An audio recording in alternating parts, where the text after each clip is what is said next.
And welcome back, everybody. We've got some things going on here today. Let me know if the audio is good, and I'll make some adjustments to it if it's not. Okay, what do we got going on? We're talking about big ships. So what's the first big ship you can buy? It would be the Anaconda. And most people ask questions like, how much do I need to buy it? That depends on what you want to do with it. If you're buying the Anaconda for combat, you're going to need a lot of money. And do a lot of engineering, because otherwise it's just too squishy. Squishy, squishy, squishy. So, Commanders, we're going to talk about what we can do to remedy that. But mostly about what the Anaconda is about and what big ships are about, and how they differ from small and medium ships. So, let's get a little outside view here. And you can see I'm down on a planet's surface. See if I can get my camera skills on par today. Let's see, let's try to correct it.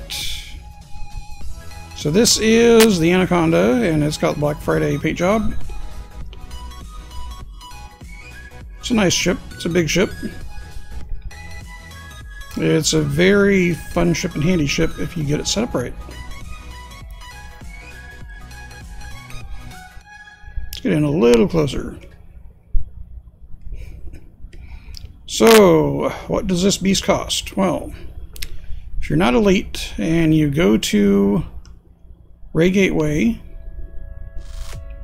or any system that sells the Anaconda from Liang Rui, you can get it for 128 million. And of course, that's the very base ship with nothing else. Well, if you're elite, you can get it for, I believe it was 122 million. If you go to Liang Rui, or Liang Rui, if I can say it. Tongue twister all in itself. Okay, so what do we got here? We've got a rebuy of 27.5 million. Why do I have that rebuy? Because I have a lot of outfitting on this ship that has modded weapons, and that's actually a higher rebuy right now than my Corvette. Yeah, so let's see if we can get to a station that does outfitting. Seen and heard a lot of questions about how much money do I need before I can buy a big ship. Again, if you're doing combat, a lot. I would say don't bother until you've got 500 or 600 million. Not that you'll need that to buy it and outfit it, but that's what you'll about be spending on it by the time you A-rate the power supply and get better bulkheads. And of course, leave you some for your weapons and rebuy. And of course, you definitely want rebuy. Because if anything happens to this when you're still out getting it set up, you're going to be out all that money and be set back to whatever ship you had before or a Sidewinder. Okay, so again, have more than your rebuy. Right now I got about, 5 times my rebuy, which isn't a lot of money. So we're going to have to do a little work on that.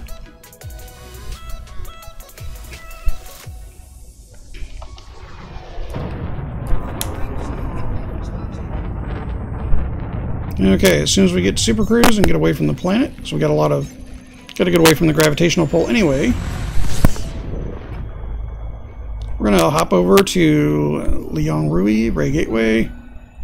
Well, Liang Rui's controlled systems. So let's go to DeAndre. If I can find it again, and I always slaughter the name on that, so just bear with me here. There we go. And let's plot a route.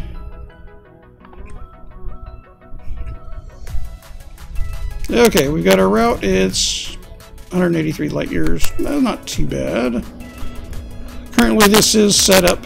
So we've got set up not for exploration, it's set up more for combat. Pseudo combat. It's also set up for a little bit of everything. It's a multi-role right now. So it's going to take us about 9 jumps to get there. It's not too bad. Currently, and this is with a lot of hardening on this in the ship systems, we've got 24 light years. 25.9 max. It's not too bad for a big ship, but you can get a lot more than that out of the Anaconda if you set it up right. Actually, I'm thinking about taking the FSD off the Corvette and re-rolling that to get the same as what this does. Okay, we need to get away from the planet gravity here. We're starting to. And our next system is behind us.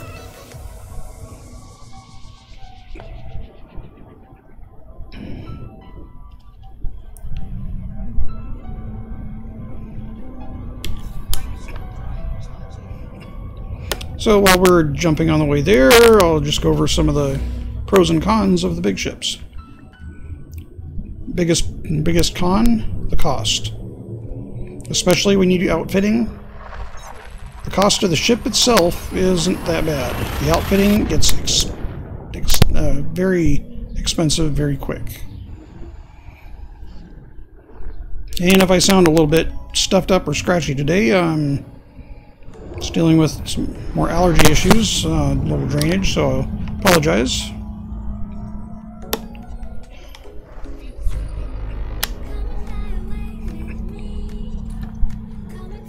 Okay, let's get some fuel. I gotta remember I can't scoop this quite as fast without overheating as I can the Corvette. Corvette I've got a huge fuel scoop on.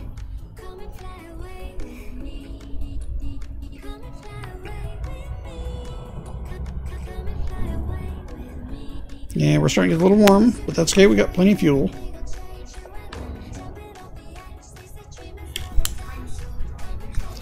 These jumps won't take very long. A couple of minutes, about, what, 8-9 minutes, we'll be there. Okay, anyway, back to pros and cons.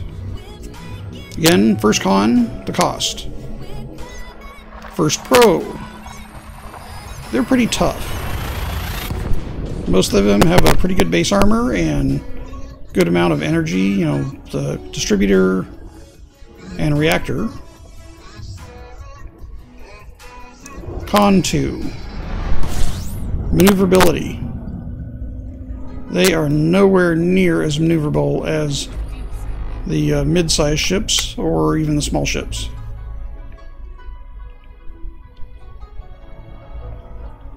Pro.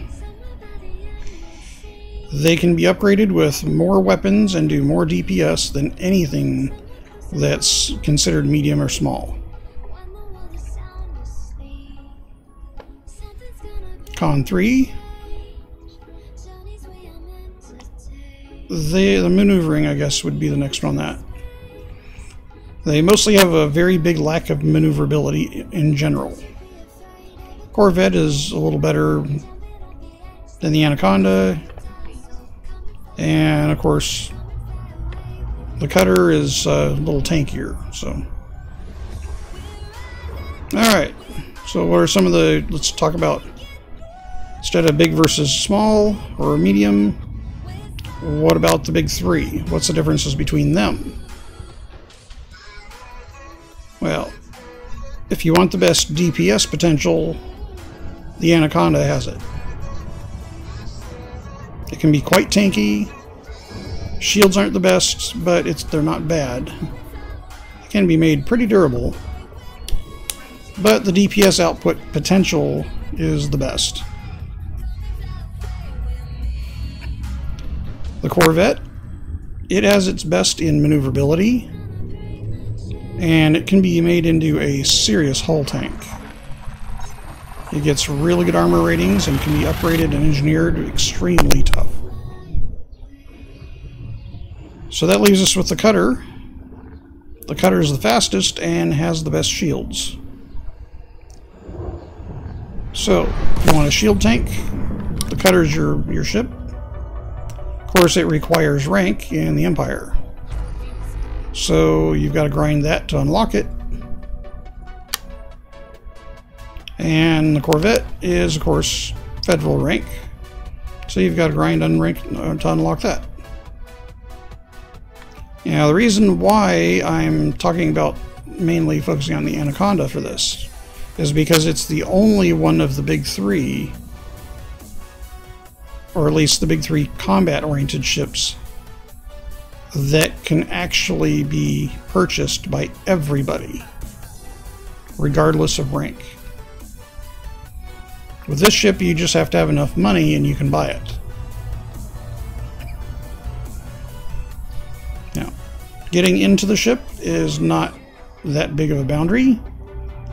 Just find a good system to grind some rank in, do a lot of trade, do a lot of passenger missions. Before you know it, or even a lot of exploration data, you'll have enough to buy it. But you won't have enough to outfit it unless you really go 2 to 3 or 4 times the cost of purchasing.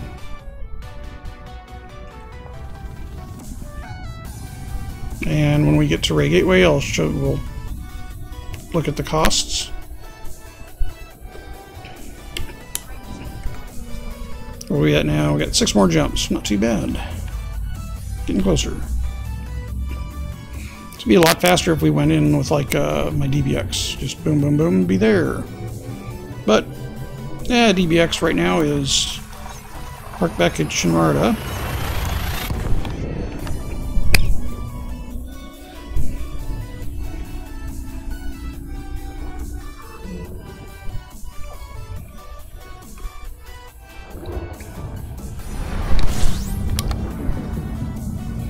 Pardon me while I snag a drink.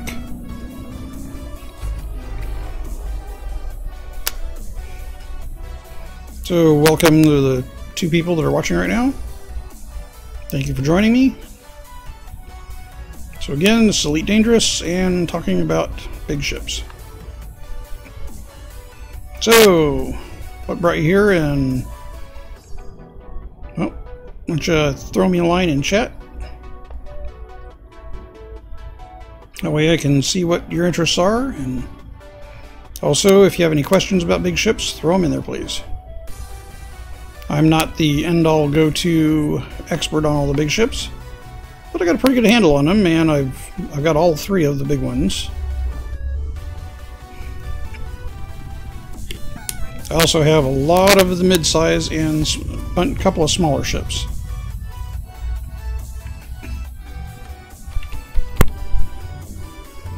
Weekly power bonus vouchers. Good for me. Even though I have 0 points left, that means, well, I'm probably at 1,000. So not a lot of credits. Gotta do some of that. I gotta get in and ground more power play, but at least I had it before 2.4 released, so I didn't lose my faction pledging. Not that I'm gonna purchase any more of the Imperial Hammers, so I've got a couple of them, and I kinda like them.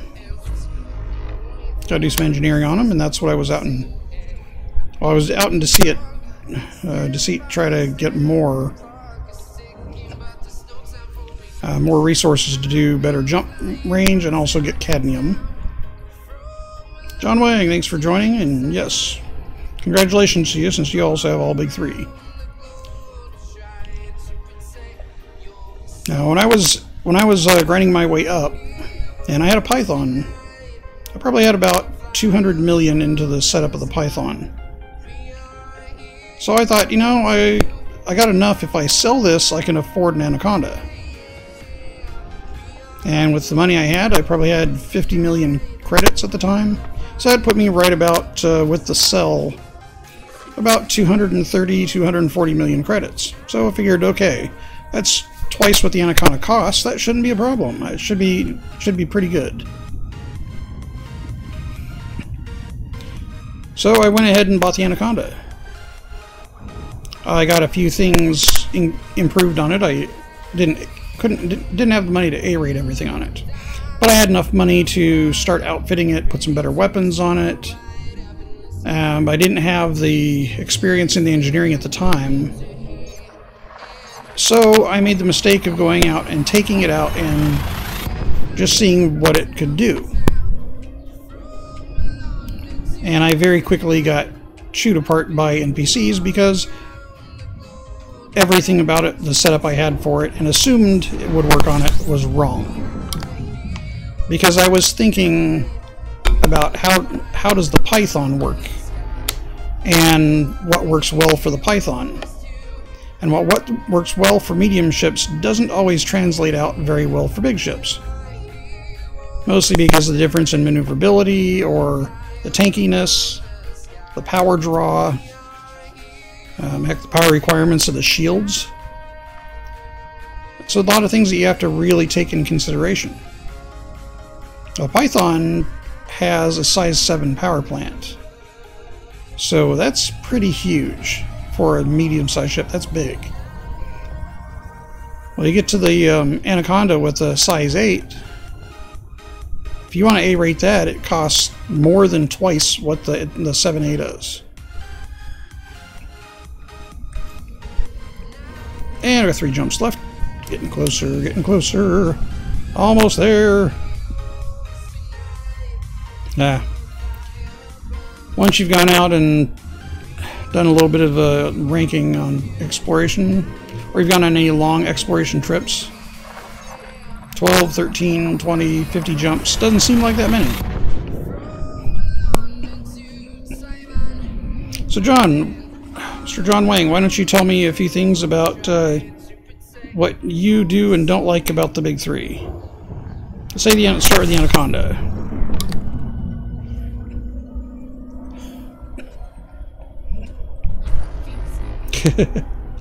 Yeah, the 150 mil 8A power plant definitely is a con. And that's the reason why when I had my first Anaconda, I wasn't able to A-rate it. And because I wasn't able to A-rate it, I couldn't run all the weapons that I wanted to have on it. And that did cause me to lose it once. Well, when I lost it, I had the ability to rebuy it. But that put me under my rebuy cost.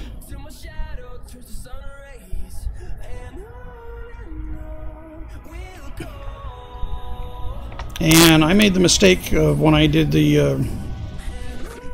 after that rebuy, I made the mistake of not just putting the ship up and leaving it until I had more money. I didn't have my Python anymore because I sold it. I had a Type 6, and that was the only other ship I owned at the time. Oh, pardon me, I had an Asp Explorer. So I had those 2 ships to work with. Well, I decided to take the Anaconda out and move it to a different system where I could potentially earn more money with the other ships. And then upgrade it as I had the money to get it to a better state, in better condition. And in moving it to the other system, I ended up losing it. I got attacked by a couple of Anacondas that were dangerous, both in a wing. I was wanted in that system, and they slaughtered me. So at that point, I didn't quite have my buyback. I was short about 3 million on getting on the buyback.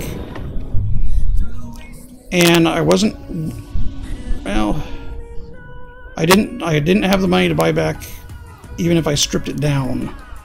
It put me a little short, probably about 300,000 short of buying it back. So I still had a couple of million credits in the bank, but I just lost that big ship. So I went ahead and I took the Sidewinder at Trevithick Dock, where everybody starts that doesn't start with Horizons. And I A-rated that poor little Sidewinder and jumped all the way back to where I had my Type 6 at. And while it did hurt and it was a big mistake to bother trying to move the ship to all without the rebuy, it taught me to play differently.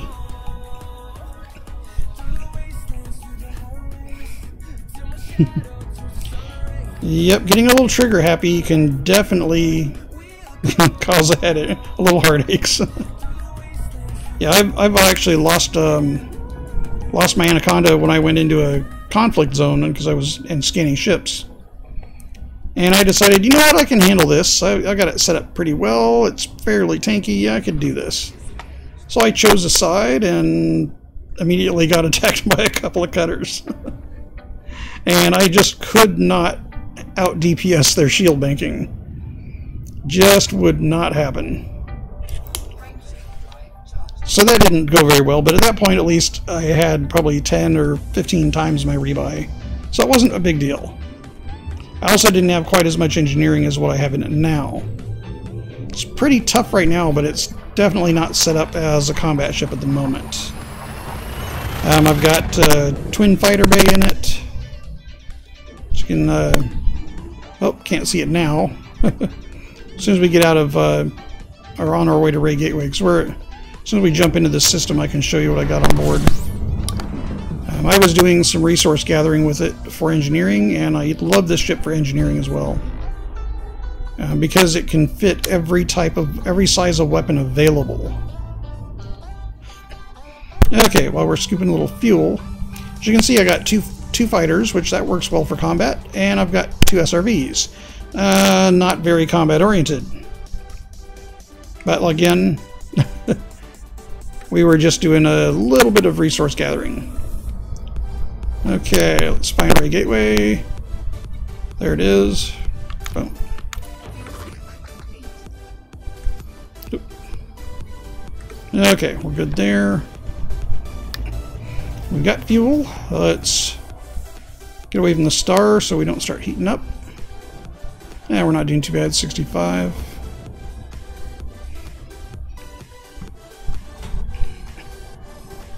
Now, Ray Gateway is a great place if you want to buy an Anaconda, because even if you don't have an elite ranking, you get a better price. You get the discount on it. And it has most of the things you need to outfit the larger systems. I think the only thing it was missing out of this was the 8A power supply. Power plant.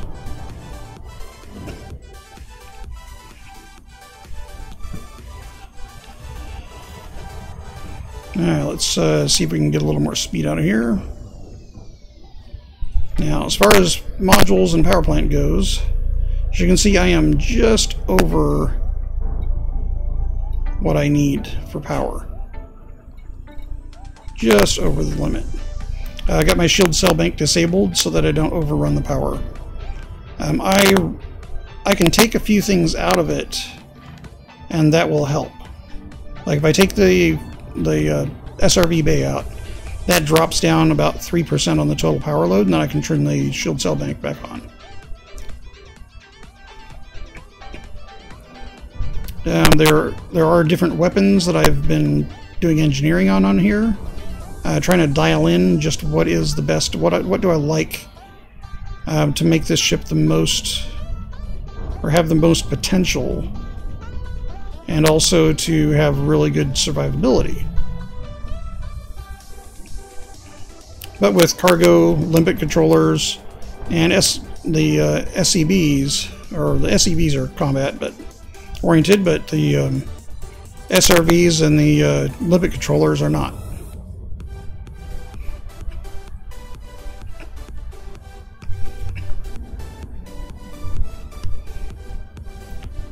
Yeah, let's get around to where the front's going to be.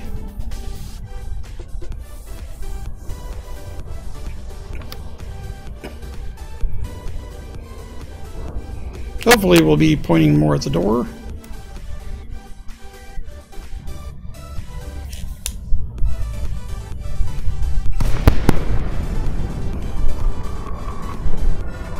White lights or green lights? Or white lights or red lights? Looks like red lights. So that's the back, and the front's over here. Front door, here we come.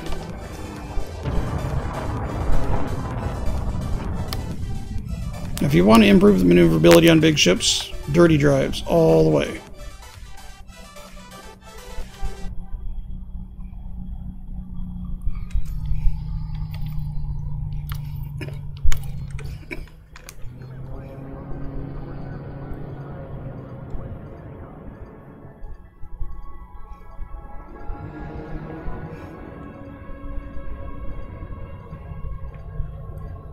And there's the mail slot.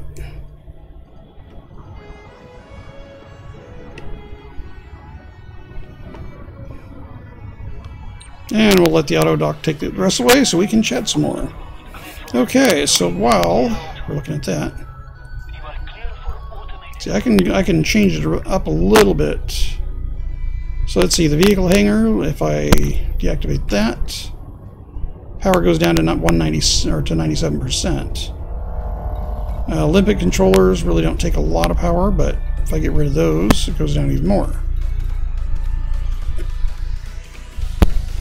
But then I can go ahead and I can power up my SCB. See, right now with the SCB we're at 101%.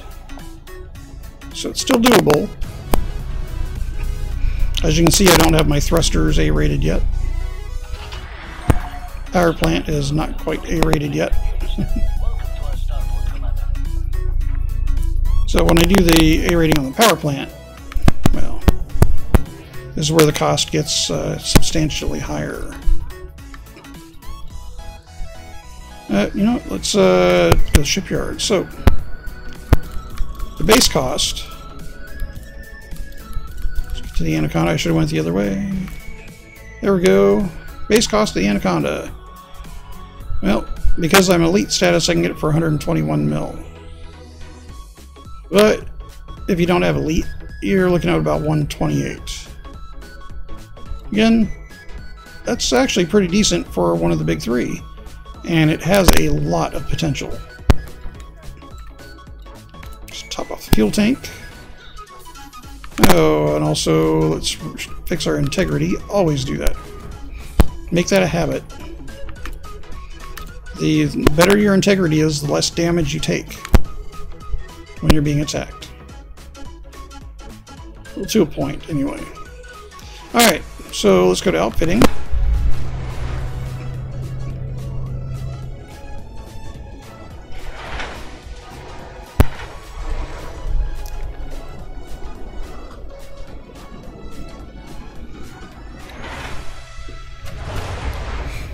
This is where the cost gets crazy expensive. Now there are a couple of tricks you can do, a couple of configurations you can do, especially if you're engineering, that will help. Okay, so hardpoints. The size 4 slots are extremely expensive to fill. And you got quite a few 3s, and a couple of 2s, and a couple of 1s. And that's the 1s and 2s. Not too expensive unless you're doing turrets, which I do on 1 and 2 on mine because they're all beams, which these ones haven't been engineered yet. These two have. If I engineer these two, that'll take my power requirements down a bit if I run them efficient. Now, 2 of them I have, 2 of the hardpoints, or 2 of the beams are regen. The 2 that are not engineered yet are going to be thermal conduit. Anytime I'm firing at anybody, they take the heat. They take a lot of it. Alright, so let's go to core. This is the expensive stuff. Alright, so right now, as you can see, I've got reactive composite. So if we browse the shop, okay, the lightweight alloy is what you start with, of course. Reinforced is 48.7 million. Military is 109 actually. Yeah, it's a little more than that if you're not elite. But as you can see here, even with my discount, or the elite discount, it's 267 million. It's a lot of money. Or sorry, 280. Yeah, 287, pardon me. Guys aren't exactly doing the best that they can right now. Okay, so mirrored surface composites 259. Well, if you look at what they give you, okay, so let's go to military reactive, or the military grade composite. All right, so for military grade composite, you get basically better thermal resistance, at least than what I currently have, than the mirrored or the reactive. you get less kinetic and less explosive resistances. So you'll do better with thermal, but you're missing explosive and kinetic. Well, if you go to the mirrored surface, you get even better thermal resistance, but even worse kinetic and explosive than the military composite. And that's at more than twice the cost. Well, you can save a little money by going with the military even over the reactive, because the reactive you get 25% better kinetic and 25% better explosive resistance, but negative 40% thermal resistance. Well, if you're looking at the money, and this is what we're going to do anyway, this is 177 million less than what I currently have. Now the weight is the same. So once you get up to the military grade, nothing above that weighs anymore. Even though it has the different protections, they don't weigh any more than military grade. So that won't affect your jumping, it won't affect your thrusters as much. And now if you look at this, also the hull boost on all of these is 250%. So you're not going to get a substantial reduction using the military grade versus the reactive or the mirrored. You see the mirrored is actually worse than the military grade on everything but thermal. Okay, so like I said, right now I've got the reactive surface composite, but I do want to change that up because I'm going to engineer this. Got to go take this ship over to Celine Jean, and we're going to take the military grade composite and we're going to upgrade it to heavy duty. And that will give you almost the same protection as what you get on the reactive surface composite, but with the thermal resistance that you need with or that you get with the military grade. So we're going to do that. So I'm going to exchange that because I haven't done any engineering on the other one anyway, so it's not a big deal.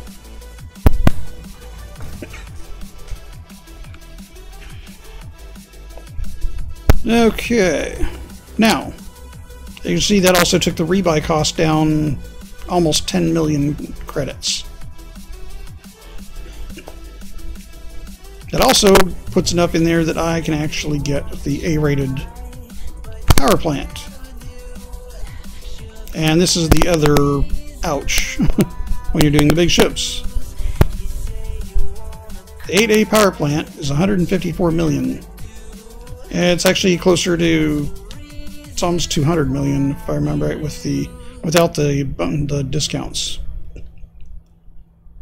Now what this does give me is better heat efficiency than what I currently have, and it gives me 1% more power to work with. And it's the same weight as what I've already got. Because right now I've got an 8C that's overcharged. Well, this will bring me up to a little better power, better heat efficiency, and that will also work much better with the weapons I have because of all those beams generate a ton of heat. So if we exchange this, it's going to be a little less of a burden, but it's still going to cost us 119 million.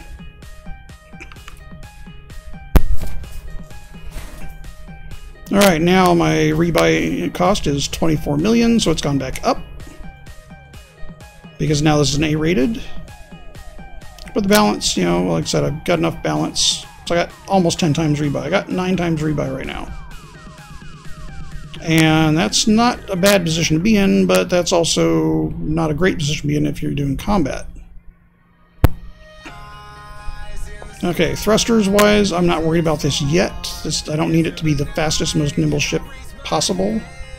But if you want to know what it costs to A-rate your thrusters, let's see if they even have them here. Yes, they do.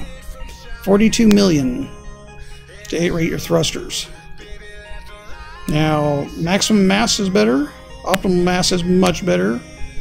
Thermal load is down quite a bit because I've got dirty drive tuning on the thrusters I have.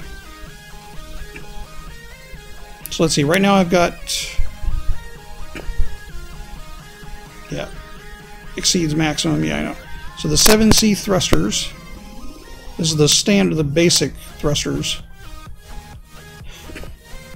So they have maximum, or optimal mass is 1,800 tons. Maximum mass is 2,700 tons, and thermal load is 1.3. What I have engineered right now, it brings the thermal load up a bit higher because it's dirty drive tuning. Okay, but I'm gonna have to do some dirty drive tuning to this anyway, so I gotta take it out to Palin. Now, good thing is my jump range, because what I have engineered is heavier. The current, let's go back all up here, so if I go current, my jump range is 24.62. But that's because of the mass that these have currently, the actual weight. So as you can see, it's 82 tons, sorry, 83 tons. Now if we go to the A-rated, we're looking at 3 tons less, but they haven't been engineered yet. They have a chance at getting heavier once you get dirty drives.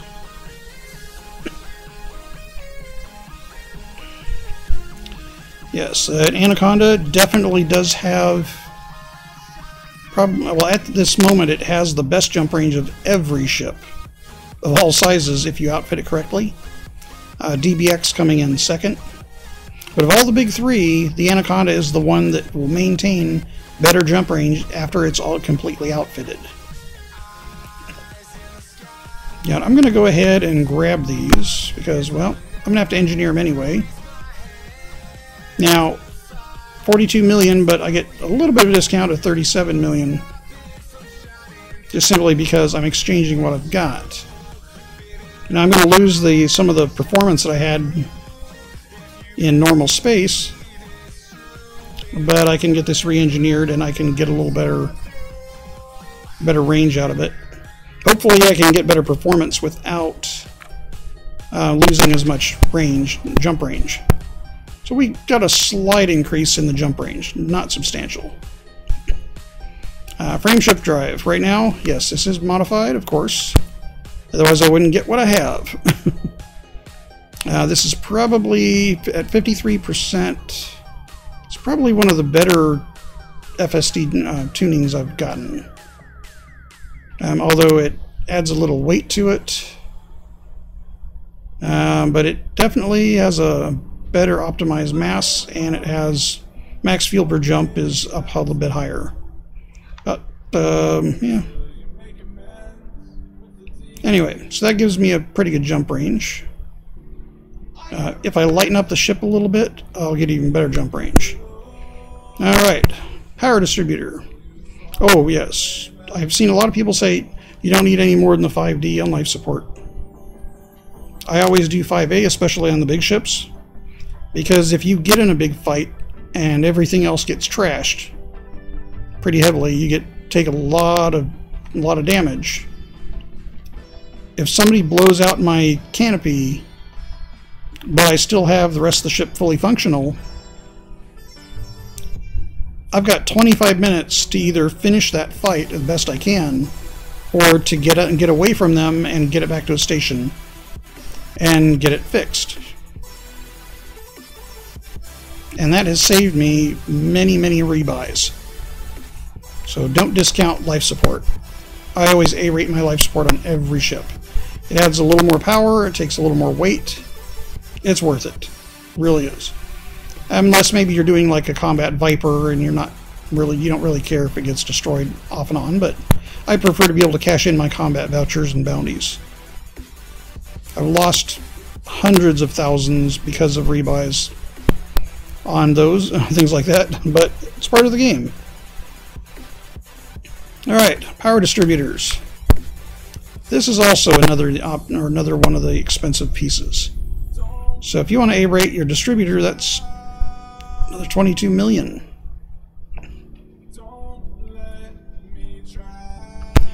That's expensive. Sensors, E or D rated. You don't have to do any higher than that because it doesn't give you a bonus. The D rated, it tends to be lighter. So if we do this, I can squeeze a little bit of range. These have been engineered. Well, this has been engineered. But yeah, let's squeeze a little more range, because this actually gets a slight higher range for emission, which means I'll be able to be detected further away, but I'll also get a better target scan angle. So 1.4 million. Yeah, so let's go ahead and do that. Now, as you can see, every time I make a change, the rebuy goes up pretty significantly. Now we're up to 28.5 million. Sorry, 26.5 million. They are not cheap. That, just the core internals will drive up your cost pretty substantially. Alright, and as you can see, this is not set up fully for combat right now. I got prismatic shields. I got my shield cell bank, 6B. The reason why I got a 6B is because it gives me 4 shots. I got 5 ammo on this, sorry, 5 ammo. That gives me the ability to boost my shields 5 times during combat. An A-rated, if we go to a 6A, I don't even know if they have a 6A here. This shield cell bank has not been engineered yet either, so SCBs. Yeah, we can go to a 6A, and that will also increase the jump range a little bit more. That takes us up, wow, quite a bit on jump range. What does it do to our power requirements? So that puts us at 38. That's going to be kind of expensive for power, but we can do a slight overcharge on the power supply, and that'll fix that. Now, because we A-rated the power plant now, we can squeeze that much more out of it. I'm gonna, if you're doing combat and you need to overcharge your power plant, especially on the big ships, try not to do over grade 1. Try to do a good grade 1 roll. Keep as much integrity as you can. If you get a good roll that gives you good power output and gives you an improvement on your integrity, worry more about integrity than mass. Even if your power plant gets a little heavier and affects your jump range a little bit, the better integrity you get will make the ship more durable. And when you have a big ship and you're fighting a bunch of small ships like vultures and Fer-de-Lances that have a lot of weapons and can do a lot of damage, or quick and maneuverable and hard to take out otherwise, that will make a substantial difference to you. That gives you much better survivability. Okay, now if I go to the 8A, like I said, my power goes way up and my recharge goes down, but what it does is it gives me 17% better shield reinforcement. And at 2.8 million, that's actually a pretty decent price for what it does. Right now, I'm going to go for the. I'm going to go ahead and do this anyway because we're going to engineer the power plant. So let's exchange this because, like I said, the one I have is not engineered at the moment. So I'm not too worried about it. Alright, now we're about 2 megawatts over our power draw. So we can't use the cell bank. The planetary vehicle hangar with the SRVs normally is not in this ship. It's only there because I was doing resource gathering and some exploration. The cargo rack, that's the only size cargo rack I normally have, but I have a bunch of hull reinforcements to throw in here when I'm not. Like I got module reinforcement there, but usually put in the biggest hull reinforcements I can. This other cargo rack down here was just so I could get more limpets. And the limpet controller, like I said, it's just there to harvest. Okay, so we've discussed the cost and a lot of the pros and cons. Yes, thank you very much for a reminder. My fire groups have only changed because I swapped something, not because something has significantly changed. But now you can see right now I'm 4% over my maximum.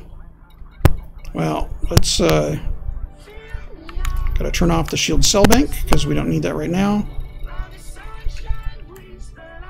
Okay, so that puts us back in with within our power rigs. Planetary vehicle hangars are also cut down a little bit. Well, let's say we go do something about the power plant. Now, oops. So if you're getting fairly new into engineering, you can look at what the engineers do by going over to your right panel under status and then go view engineers. So if you've got them unlocked, you can go through here and find out who can give you what services. And I'm thinking for this one, we're going to go talk to Marco Quent, because Marco just does the best with power supplies. Now this is going to be a little bit of a trip. Oops, let's go back to the galaxy map. But not in too many jumps. It's a long trip once you get into the system because it's a couple of thousand light seconds away, like 10. Do I have... Oh, never mind, I gotta get to the M's before I can find Marco Quent. There's Marco. 124 light years. Okay, that's doable. So we're looking at about 5 jumps. 6 jumps, maybe? Yeah, 6 jumps. Not bad. And off we go. You know, I should have done is I should have activated my pilot. Nah. I don't plan on doing any combat on the way to Marco because we don't have the power to run the SCB, and that SCB is designed to keep those prismatic shields up. Plus, we also want to specialize. You want to specialize your SCBs. Oh yeah, the dirty drive. Okay, so this is a good example. The dirty drive tuning on the 7C thrusters made this more nimble than what I currently have with the A-rated thrusters.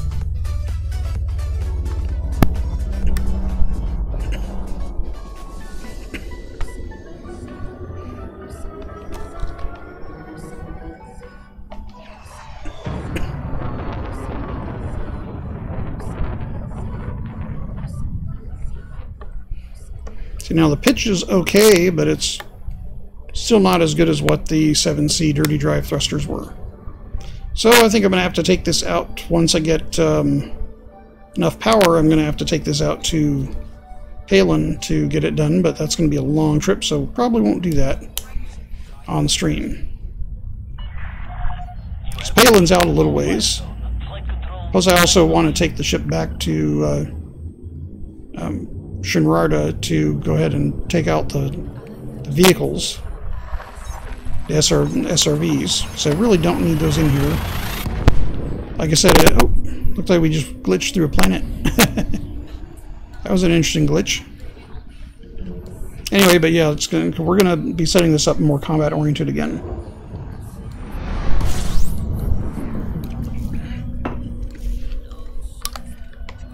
Of course, it's going to have probably, well, you know, I might leave the SRVs or the SRVs in it while I'm doing the rest of the engineering,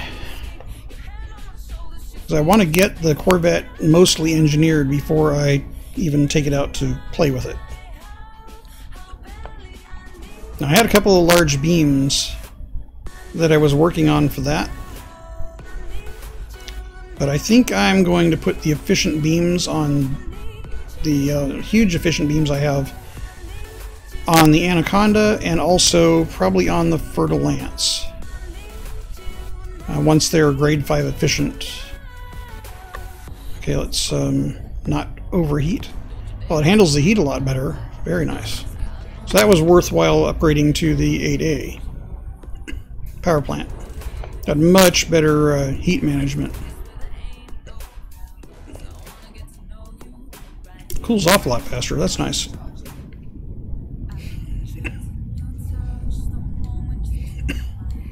Yeah, now if I was to deploy my hard points with the SCB, I wouldn't be able to use most of my weapons. Currently the huge hard point on this is I do believe it's a corrosive multi-cannon, which shreds hulls pretty damn fast. Let's see. Oh, can't look at it while we're in witch space. There we go. Now, Super Cruise, nothing really affects the handling in Super Cruise. Doesn't matter what you do with it, it really doesn't affect the handling. Okay, so let's get this rotated around. We can actually see our board without glare. Alright, so if we go to modules, let's see, we've got, yeah, the multi-cannon, yep, it's a 4A multi-cannon.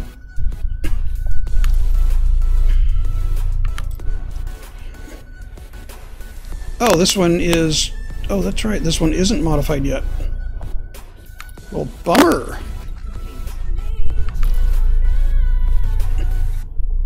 Yeah, okay.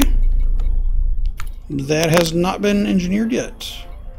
Well, I guess I took the large one that I had engineered and I moved that to probably the Fer-de-Lance. Whoops. Anyway. Yeah, this does have a lot of beam weapons and a lot of energy weapons on it currently. And I want to make this so that it does a really good job with killing other ships quickly, but without an ammo capacity to worry about necessarily. So I can take it out into a combat zone and just be out there for a long, long time. The only thing I have to worry about is my heat sinks and my shield cell banks. Because that makes a huge difference.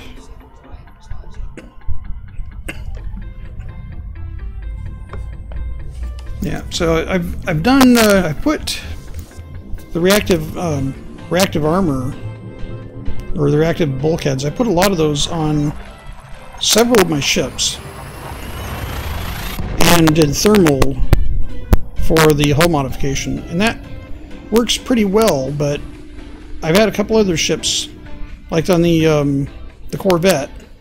I did military grade composite on the Corvette, and I engineered it heavy duty, and it gave me almost the exact same results at a much lower cost than doing reactive. So that's worth considering when you're doing the big ships like this.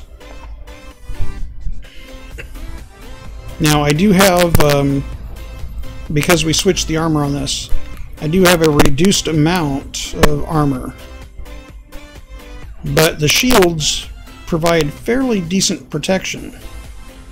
Because I've got, for explosive, I got 57.5% increase on the shields, 41.5% for kinetic resistance, and of course thermal resistance is 35. Well, when you're in combat, each one of those percentages that you have that's positive, it reduces the amount of damage that the ship takes when the rounds go through the shields. Okay, now the only thing that it doesn't affect is the, more or less anyway, is the advanced plasma. The plasma accelerator is absolute damage, so it ignores the shields fairly well. But it's fixed only, it's a little harder to aim. But if you want to make something like a mid-sized ship that's really good at taking out big ships, advanced plasma is the way to go. Get a ship that's highly maneuverable and just spam it. And if you get the advanced plasma and do high capacity, or do, in fact, even better yet, do fuel slug, you don't have to worry about the amount of ammo you have, you just have to worry about the size of your fuel tank.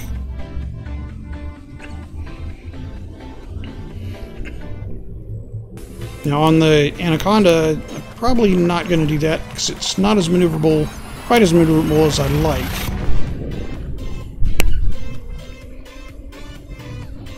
Of course, once I get the grade 5 dirty drives done to it, that'll make a huge difference.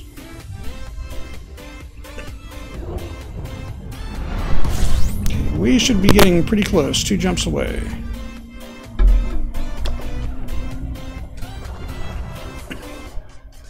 Guess I should do my due diligence and scan for any new systems if I maybe happen to find one. Nope.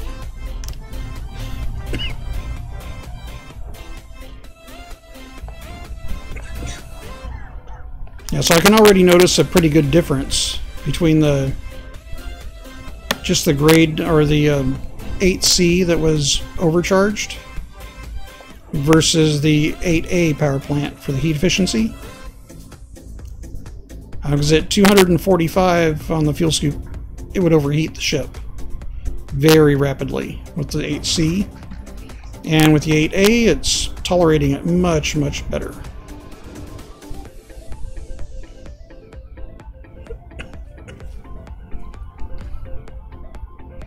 So as far as handling, what do we have for the overall handling in normal space? We'll play with that a little once we get to Marco. Because having ground reference shows a lot of difference when you're planet side. That shows you a huge amount of what the difference is for maneuverability.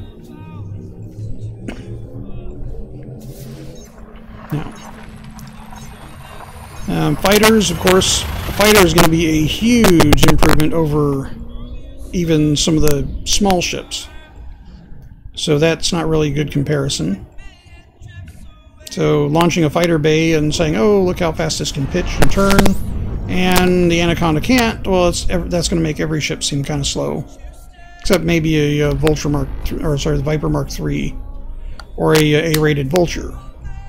Which, by the way, if you have an A-rated Vulture and you do Dirty Drive grade 5 tuning on it, oh boy. That is a fun ship. Good damage potential with the size 3 hardpoints on it. Only 2 of them, but you do have to overcharge the power plant. But the maneuverability with grade 5 dirty thrusters, the maneuverability and speed you get out of it, kind of makes up for the lack of durability on the power plant.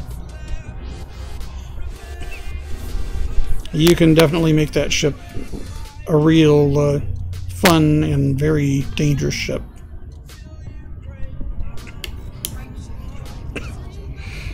Okay, let's jump into serious.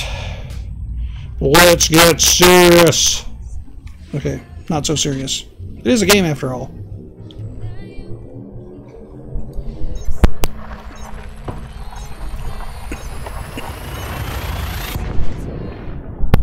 Now, so we did some upgrades on the ship, and as you saw, well, can't look at it in which space, but the rebuy is about the same as what it was before. Maybe even a slight tad more. And I spent about the same amount of money as just having the, right now we're at, what, 170? So I spent less money A-rating with the military composite than I did with the reactive composite.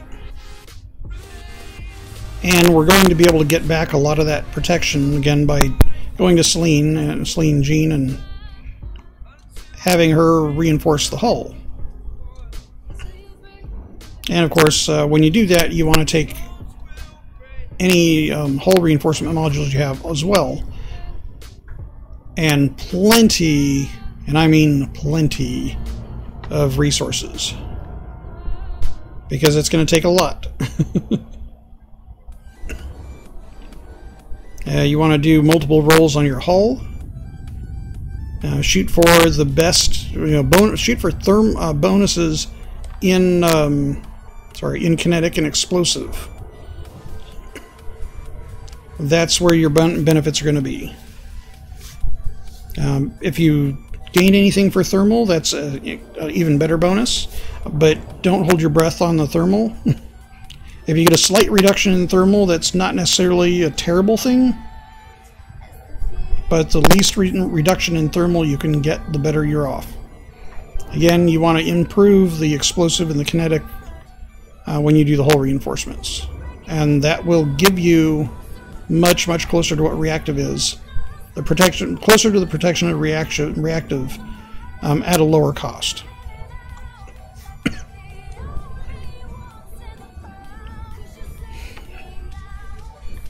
Now, if you have the money to play around with and you want to do the reactive and go and engineer that for heavy duty, you're still going to be lacking on the thermal. But you can really improve the thermal on your shields, which will reduce that heavily. Now, all of my shields on all of my ships are grade 5 thermal, and I have a lot of the shield cell or the shield boosters are either thermal with the reboot bonus, or they're augmented to give better across-the-board protection. I've got a couple that are heavy-duty, and they give a pretty significant amount of shield boost.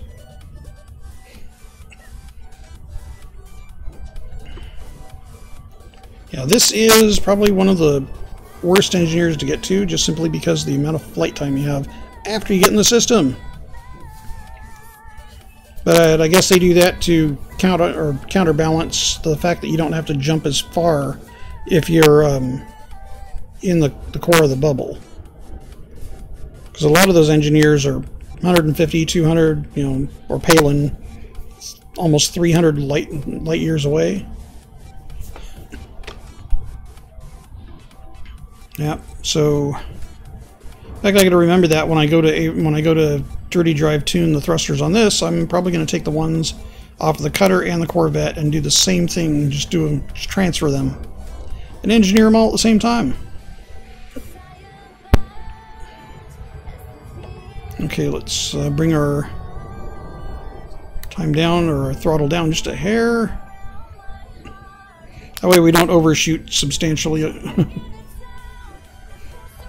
think the last time I came out to Marco, I got sidetracked by something else. I ended up like 20,000 light seconds past it. Had to fly back. It was actually faster to jump out of the system and jump back into the system and make this trip again.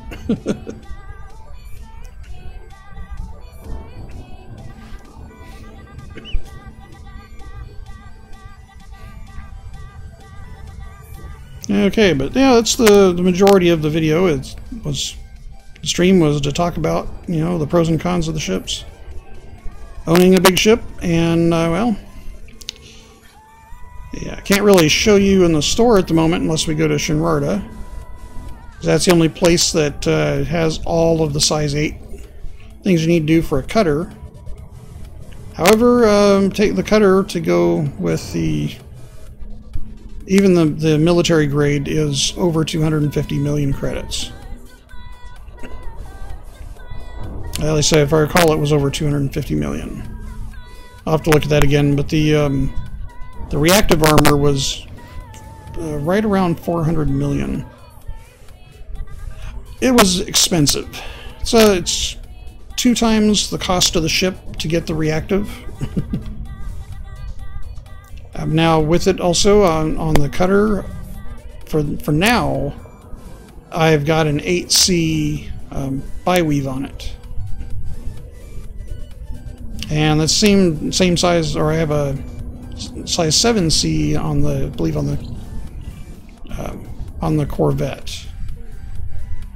Now you get better shields out of the prismatics and out of an A-rated shield, but the bi-weaves, you can get them back up and running much, much faster.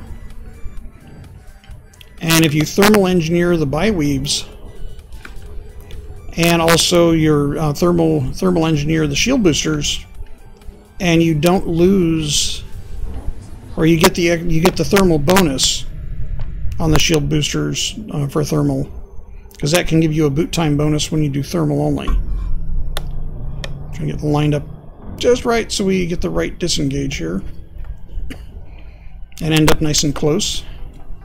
But anyway, again, when you engineer the bi-weaves, do thermal, and on all your boosters do thermal, and maybe do like one that's augmented, because each booster you do that doesn't have that boot advantage, you're going to take a hit on the amount of time it takes to get them back up and running, and also on the recharge rate. And yes, I agree, John. Thermal biweaves are a beautiful thing. A couple of times I've had this in fights where I really regretted not having biweaves. Because when the shields on this ship go down, it takes about 6 or 7 minutes to get them back online. And it takes about 35 to 40 minutes to recharge.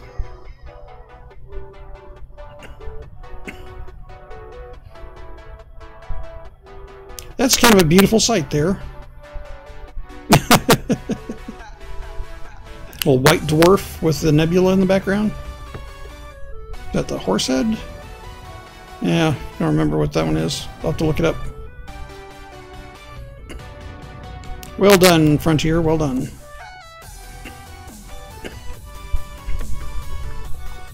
Alright, so there's Marco's shop. Let's get our request. Access granted. Proceed to landing pad 05. And why not? Let's watch the ship do its thing. It's the fun thing about using the autodock. You can do things like this that you can't do when you have to manually fly it in.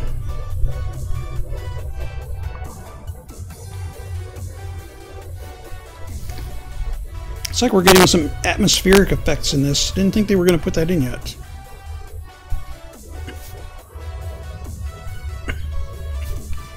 Kind of like it. It's a little different, but I like it. And yes, I got green thrusters. So you have, let's see, thermal biweaves, 6 resistors, resistance shield boosters, 2 heavy. Not a bad layout. Have you looked at doing a couple of more thermals, like change the maybe 2 or 3 of the resistance boosters to thermals? Have you tried that yet to see what kind of effects that would get for you?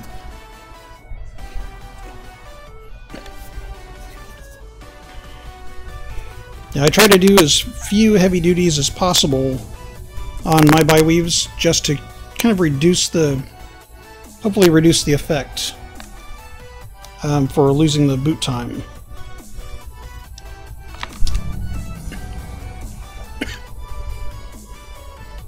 Okay, and I'm pretty sure I have, what is it, just sulfur to do this? So Engineer Workshop. That's right, and he can do grade 3 power distributors, but I already have grade 3 on mine, and I don't want to change that. I want to go get that to grade 5. Okay, so let's go overcharged. If we do overcharged, that gives us up to 11% higher. Okay, so one of the things I want to do first is I want to turn this stuff back on. And the reason why I want all those back on is so I know if grade 1 overcharge is going to be enough. We've got 15 rolls on it, so not a big deal.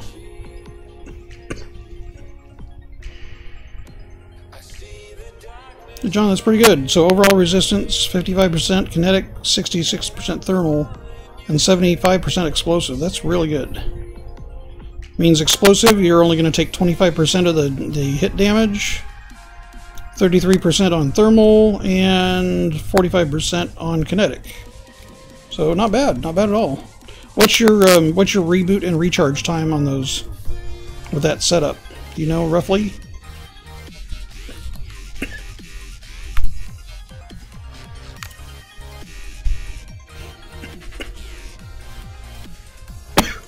Pardon me. And of course we got a terrible roll. Oh, power capacity. Oh, okay, not so bad. But integrity went down a little more than I'd like.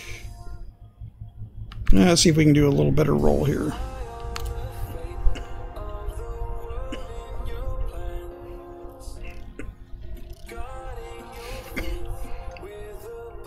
Oh, hopefully integrity will come back up as a secondary effect. Ooh. So it got a little heavier. But integrity... it's only on 1%. That's good.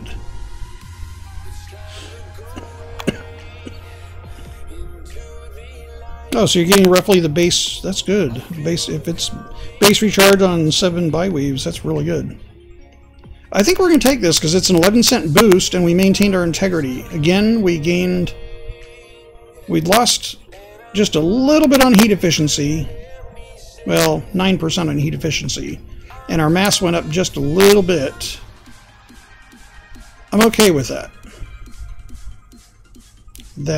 Let's see if this gives us enough to run everything.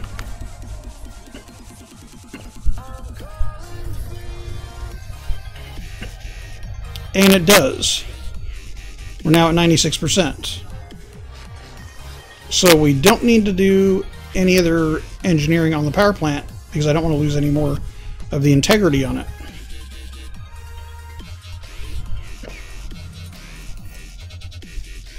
Okay, so now that we've got everything powered up,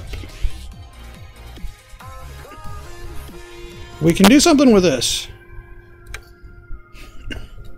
Okay, so a distributor I'm not going to worry about. And I did mention something about playing around with the thrusters a little bit. Mind you, this is with non-engineered 8A thruster, or sorry, yeah. Sorry, 7A thrusters or 8A thrusters? A-rated thrusters. Ship restraints disengaged. Commence. I think the thrusters are at the top, aren't they? Yeah, thrusters at the top. 7A thrusters.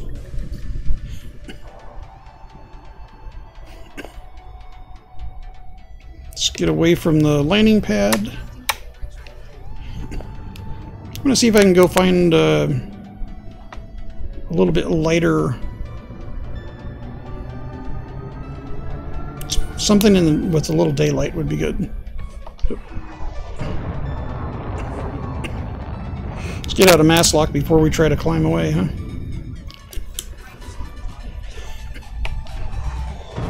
Yeah, so even with these, my boost speed is down about 10%. What it was with the grade 3, or the 7C grade 3 dirty drive.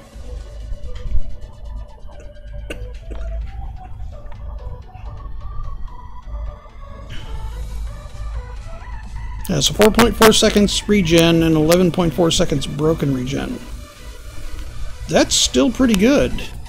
That's a hell of a lot better than the prismatics.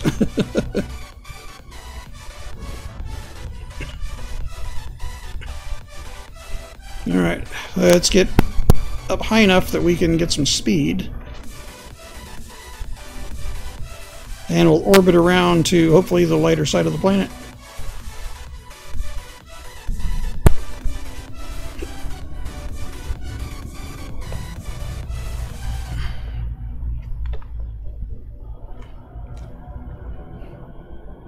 And look at that, we don't have to go too far.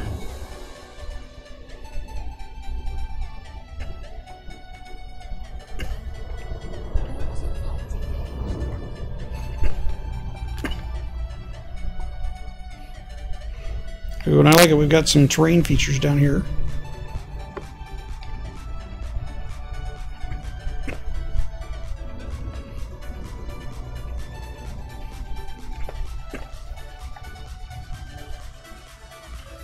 Okay, so big ship maneuverability. Well, like I said, the Anaconda is probably the worst of the big ships as far as maneuverability overall.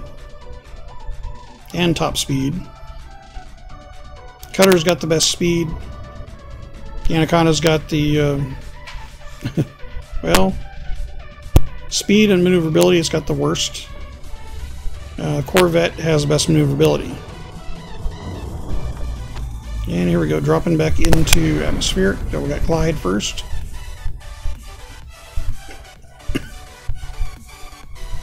That's going to get us down closer to the terrain.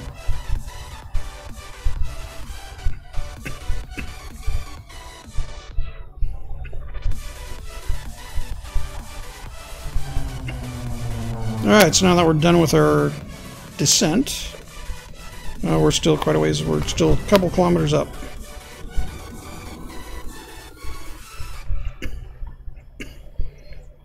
Okay, so just as an example here. Okay, so right now, cruising speed with the 8A or the 7A thrusters is around 200. Yeah, just about 200 meters per second. So if we boost, we can get it to about around 260. 264 max, which isn't bad. But that's not outstanding. Okay, so maneuverability. We're in the most maneuverable range, and pitch and roll with these, even with the 7C thrusters, is not outstanding. This is maximum roll left, and this is maximum pitch.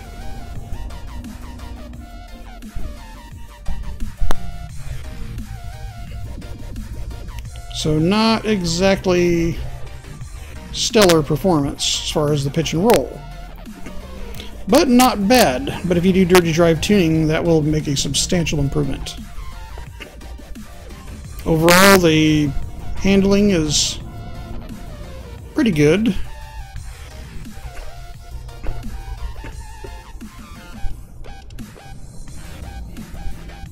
We got a couple other ships here, imagine that. So, for a big ship, it handles fairly well once you get good thrusters in it. But dirty drives, that'd be your best improvement. Now, what do we do for... Let's talk about shields, because we were talking about shields. So let's demonstrate the shields. So right now I've got the prismatic generator on this, prismatic 7As. So I'm going to deactivate this. You can see shields are completely down now. So now let's fire them back up. This is one of the problems with prismatics if they go down in combat. And this isn't broken, this is just a total regen. But it gives you a rough estimate of what the broken time would be. Oh, let me put 4 pips to shields so we get the maximum recharge rate.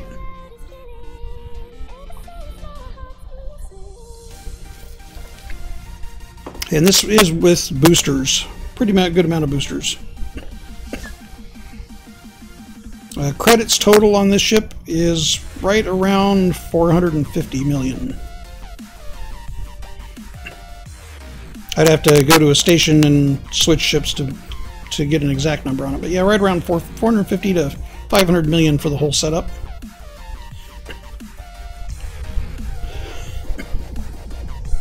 And of course, rebuy right now, rebuy is worth, in this system, it's 19 million. That's a pretty substantial drop from where we were just looking at a moment ago.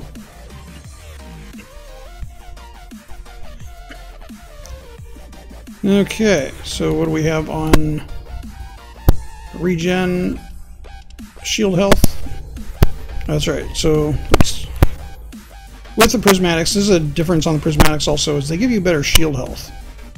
So 1,659 shields isn't too bad, even being I don't have all of my boosters engineered to their best potentials. That's an ongoing project, and it's going to take a long time to do it. Unlike Mini with what he likes to do in engineering, I usually don't have the patience to go out and grind for 200 to 300 rolls.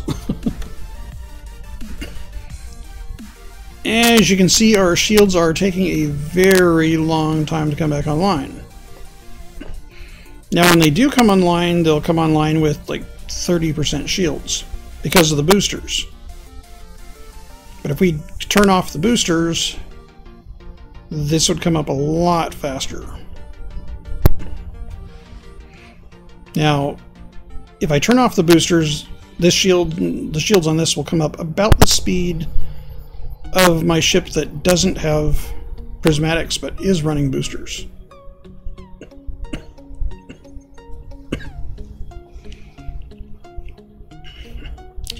Yeah, Yeah, if Chris, if you are looking at getting the Anaconda or any of the big ships, personally I would recommend having about 10 times the rebuy after you purchase the ship and outfit it. The first upgrade I would want to do to it is get the power plant up to a C, either a D or a C minimum, depending on your power needs. Oh, look at the shields are almost there. Anyway, and also get yourself, so that'll take care of your power. Get at least the reinforced alloy bulkheads. If you don't have the money for the military composite, go with the reinforced. Do not leave lightweight. It makes the ship far too vulnerable. Okay, so in combat, that would be life or death.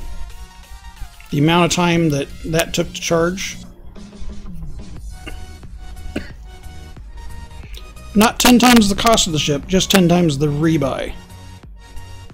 So when you first get your big ship, the first big ship you own, you're bound to make a lot of mistakes because you're going to be going after even some of the medium-sized ships, try to fight some of those, and they're going to be able to outmaneuver you substantially until you get it upgraded a bit and get the A-rated thrusters or get engineered thrusters. And you're probably going to end up spending a ton of money on repairs or even risk losing the ship. So 10 times rebuy is not an extreme amount, but I would highly recommend stay around there. Right now I'm at about 9 times rebuy, which still is, it's a little under what I would recommend, but yeah, 200 mil in the bank after, correct. That would be a pretty good balance. And it would give you the ability to experiment, and if what you experimented with went a little wrong, it wouldn't be a terrible mistake, because at least you wouldn't lose your ship, you'd get your ship back. As you can see, we're at, after what, almost 6-7 minutes, we're at 56%. And at full pips to shields, they're not charging up very fast at all.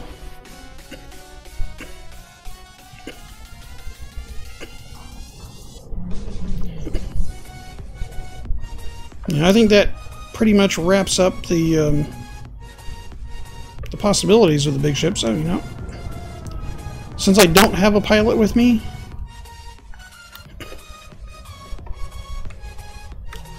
I can take these out and the ship will just autopilot.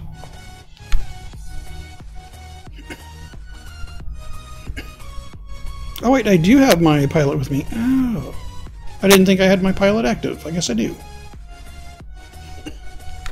Well, we'll let the AI fly the ship and we'll go in the little fighter, because why not?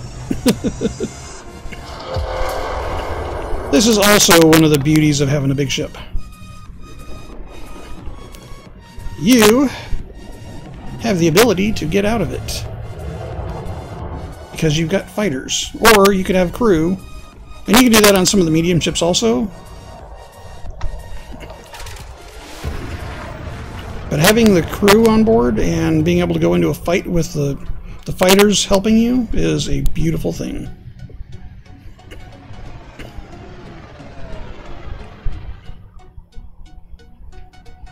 So don't discount that.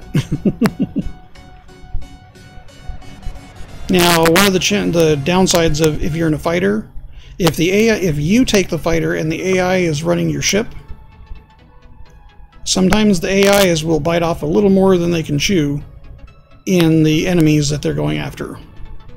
And if your ship blows up, you lose your pilot and you lose your ship.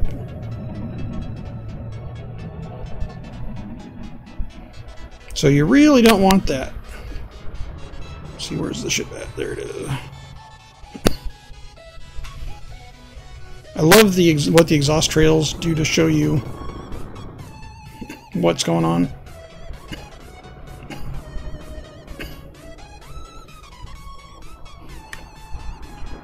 So the big ships are definitely beautiful and they're definitely very capable, but you do want to get them when you're ready financially. Not when you think you're ready, just because you've got the ability to buy it. Thinking about that, everywhere I point, the ship wants to look at me. Well, if I go up to its level, you know, it changes where it points. It's trying.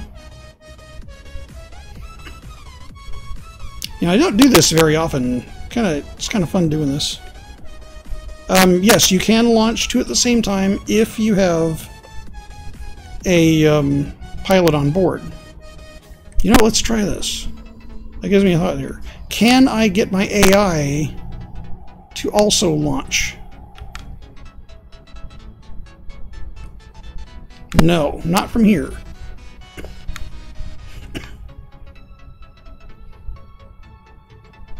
Nope, it won't let me do it from here.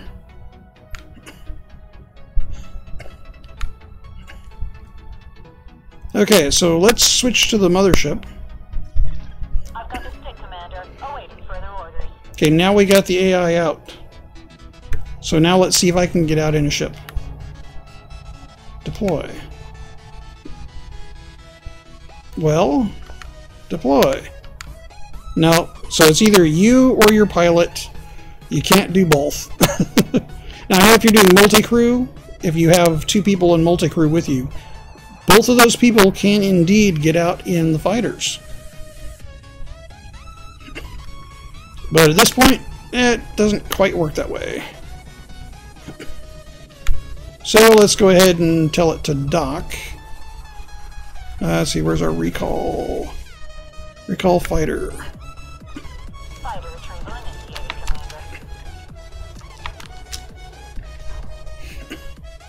Commander. Okay, let's see. Can we get external view here?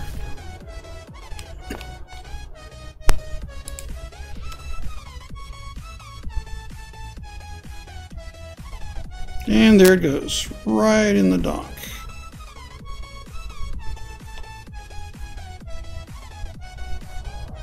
And up it goes.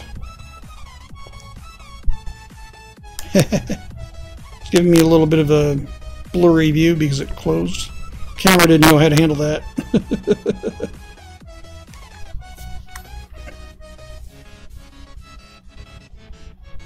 But I think I'll leave it there on the stream.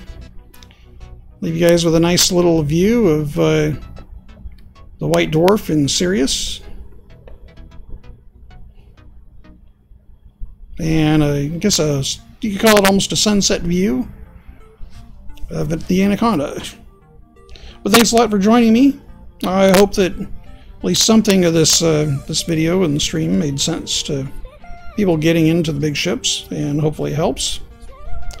Again, don't be dissuaded about the cost.